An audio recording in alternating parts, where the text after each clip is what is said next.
Selamat pagi anak-anak. Perkenalkan nama Ibu Roganda Martina Sihaan.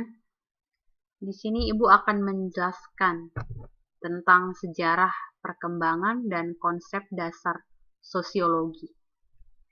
Kita lihat materi yang pertama, sejarah perkembangan sosiologi. Nah, istilah sosiologi ini pertama sekali diperkenalkan oleh Auguste Comte, di mana dia dikenal sebagai bapak sosiologi dunia. Nah, jadi si Auguste Comte ini mengatakan bahwa sosiologi itu adalah menggunakan masyarakat sebagai objek. Nah, sebenarnya sebelum si Auguste Comte ini muncul, ada tokoh sebelumnya yang memperkenalkan tentang kajian masyarakat, yaitu tokoh itu bernama Ibnu Khaldun. Nah, jadi awalnya Ibnu Khaldun ini dulu yang muncul, baru setelah itu muncullah Auguste Comte. Nah, namun yang lebih membahas lebih lengkap tentang sosiologi ini adalah si Auguste Comte. Nah, gitulah awal mengapa Auguste Comte ini dikatakan sebagai bapak sosiologi dunia. Nah, di sini ada dua tahap ya perkembangan sosiologi. Yang pertama itu ada pada awal perkembangan, yang kedua ada pada abad ke-19. Nah, kita lihat sama-sama di sini pada awal perkembangan itu sosiologi lahir karena adanya gejolak sosial, karena muncul dari revolusi industri, ya. Jadi gejolak sosial itu terjadi karena adanya revolusi industri. Nah, apa itu revolusi industri? Jadi revolusi industri ini adalah masa ataupun zaman ya, di mana pekerjaan manusia itu telah diganti dengan menggunakan mesin. Contohnya kita lihat sebagai pertanian ya, contohnya ya. Pertanian di mana dulunya itu kan masih menggunakan tenaga manusia. Nah, sedangkan sekarang sudah menggunakan tenaga mesin, seperti menggunakan traktor gitu. Bahkan selain pertanian juga ada juga transportasi. Nah, itulah dia dikatakan sebagai revolusi industri. Selanjutnya, pada abad ke-19, di sini dikatakan muncul banyak konflik secara besar-besaran. Nah, contohnya itu ada gambar ya, di samping ada dia revolusi industri di Prancis contohnya. Nah, jadi karena banyaknya konflik ini, itu mengakibatkan masyarakatnya menjadi khawatir, menjadi resah. Nah, karena munculnya konflik yang sangat banyak ataupun sangat besar. Nah, jadi dari peristiwa itu, Auguste Comte itu membuat sebuah instrumen penelitian. Ya, digunakan untuk apa? Digunakan untuk mempelajari perilaku-perilaku masyarakatnya. Nah, itu dia. Selanjutnya kita ke konsep dasar sosiologi. Nah, di sini dikatakan istilah sosiologi ya secara etimologis berasal dari kata Latin atau bahasa Latin. Nah, yaitu socius yang berarti teman, kawan, dan logos yang berarti ilmu. Jadi kalau misalnya digabung ya, bisa diartikan sebagai ilmu tentang teman. Nah, tapi bisa juga diartikan secara luas bahwa sosiologi itu adalah ilmu tentang interaksi manusia dalam masyarakat, gitu ya. Nah, selain interaksi, ada juga dia kejadian-kejadian di masyarakat. Selain itu, ada juga dia ikatan-ikatan antar manusia dalam kehidupan. Nah, jadi ikatan-ikatan dalam manusia itu contohnya seperti apa? Contohnya itu seperti ikatan-ikatan adat, bisa juga dia kebiasaan, kepercayaan, tingkah laku, bahkan budaya. Itulah dia contoh dari ikatan-ikatan antara manusia dalam kehidupan. Oke, kita lanjut. Ada di sini di buat beberapa konsep dasar sosiologi ya, menurut para sosiolog. Ada lima bagian ini ya. Nah, tapi ada 6 tokoh ya. Yang pertama kita lihat menurut Auguste Comte ya. Dia mengatakan sosiologi itu adalah ilmu yang mempelajari manusia sebagai makhluk yang mempunyai naluri. Artinya di sini mempunyai naluri untuk hidup bersama ya. Selanjutnya ada tokoh Emile Durkheim. Dia mengatakan sosiologi itu ilmu yang mempelajari tentang fakta sosial. Fakta sosial di sini maksudnya adalah cara kita berpikir. Bagaimana cara kita berpikir, cara kita bertindak, ya. Nah, jadi si fakta sosial ini juga punya kekuatan, ya. Punya kekuatan yang bersifat memaksa. Nah, itulah dia menurut si Emile Durkheim. Selanjutnya ada Max Weber, ya. Dia mengatakan sosiologi adalah tentang tindakan sosial. Nah, tindakan sosial di sini maksudnya adalah tindakan yang dilakukan dengan mempertimbangkan perilaku orang lain. Nah, itu dia ya. Selanjutnya menurut si Pitirim A. Sorokin. Nah, dia mengatakan bahwa sosiologi adalah ilmu yang mempelajari hubungan timbal balik antara gejala sosial serta pengaruh antara gejala sosial dengan non-sosial. Nah, kalau dikatakan dia non-sosial, contohnya misalnya biologis ya, ada geografis gitu. Kalau dia gejala-gejala sosial, bisa dari segi ekonomi ya, ekonomi, politik, nah, budaya gitu.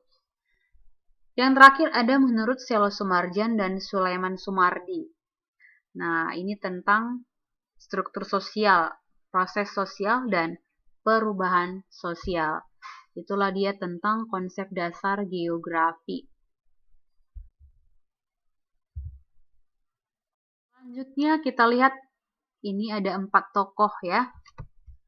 Kita lihat satu persatu. Yang pertama ini ada dia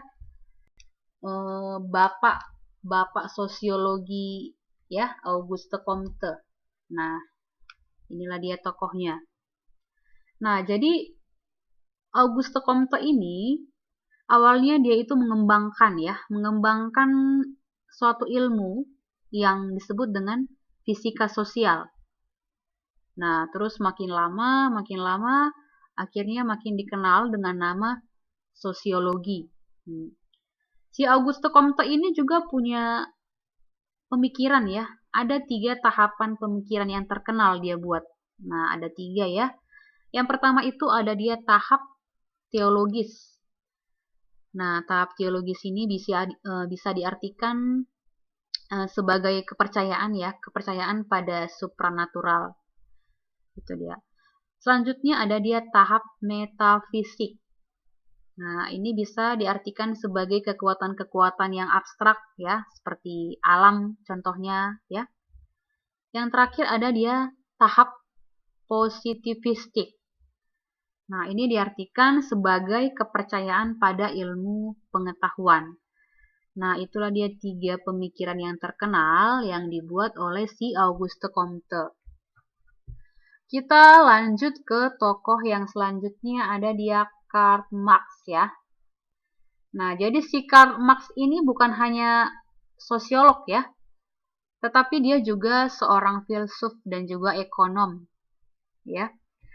Jadi kajian yang terkenal dari si Karl Marx ini adalah konflik ya. Konflik antara majikan dan buruh. Itulah dia konflik ataupun kajian yang terkenal oleh tokoh ini ya. Nah, jadi majikan itu disebut juga dengan istilah bourgeois dan buruh itu disebut juga dengan istilah proletar. Nah, jadi si Karl Marx ini terkenal dengan konflik ya, konflik antara majikan dan buruh. Jadi konflik itu terjadi karena apa? Itu karena adanya perbedaan kepentingan ya antara si majikan dan juga si buruh. Nah, itulah dia tentang tokoh si Karl Marx ya.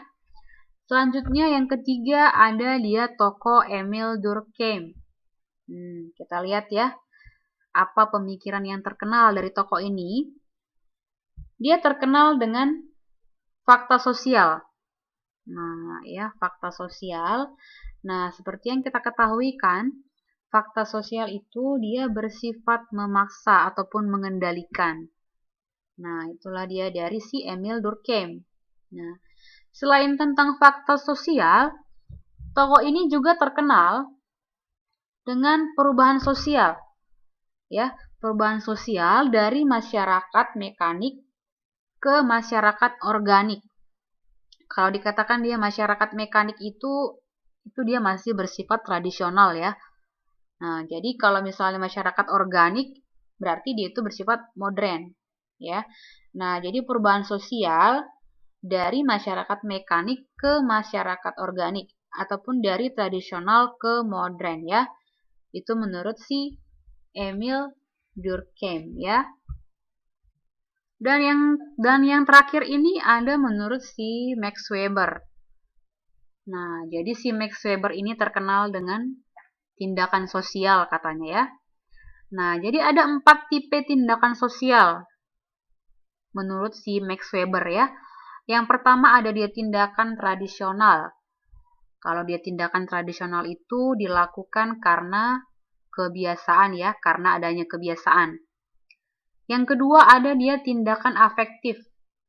Afektif ini itu tindakan yang dilakukan karena adanya perasaan ataupun emosional. Yang ketiga ada dia tindakan berorientasi pada nilai. Nah, jadi ini dilakukan berdasarkan keyakinan. Dan yang terakhir ada dia tindakan rasional instrumental. Nah, jadi ini dilakukan itu dengan menggunakan alat ya, ataupun cara untuk mencapai suatu tujuan gitu.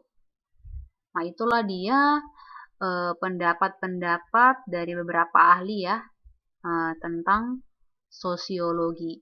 Kita lanjut ke hakikat sosiologi. Kita perhatikan di sini ya, hakikat sosiologi itu ada 3 ya. Yang pertama, sosiologi itu merupakan ilmu sosial. Nah ya, ilmu sosial. Kalau dikatakan dia ilmu sosial berarti bukan ilmu pengetahuan alam ya, seperti biologi. Nah, jadi yang membedakan ilmu sosial ataupun IPS ini dengan biologi ataupun dengan astronomi ya, kalau di ilmu sosial ini kan dia mempelajari tentang manusia, masyarakat, dan juga interaksi yang ada di dalamnya. Nah, sedangkan kalau dia biologi kan itu bisa dengan tumbuhan. Sedangkan kalau dia astronomi, itu dia kan tentang ruang angkasa. Jadi itulah dia yang membedakan ya ilmu sosial ini dengan ilmu-ilmu alam. Kita lanjut yang kedua itu sosiologi termasuk ilmu pengetahuan yang kategoris. Artinya di sini, artinya sosiologi itu membahas apa yang sedang terjadi. Ya. Yang sedang terjadi. Bukan pada apa yang akan terjadi. Bukan juga pada suatu yang seharusnya terjadi. Nah, jadi artinya itu yang sedang terjadi itu artinya yang sedang berlangsung saat itu juga ya. Itulah. Bukan pada masa yang akan datang. Gitu. Jadi dia bercerita tentang yang sedang terjadi saat itu. Itulah dikatakan sebagai ilmu pengetahuan yang kategoris. Dan yang terakhir, sosiologi adalah ilmu pengetahuan murni atau pure science, bukan ilmu pengetahuan terapan atau applied science.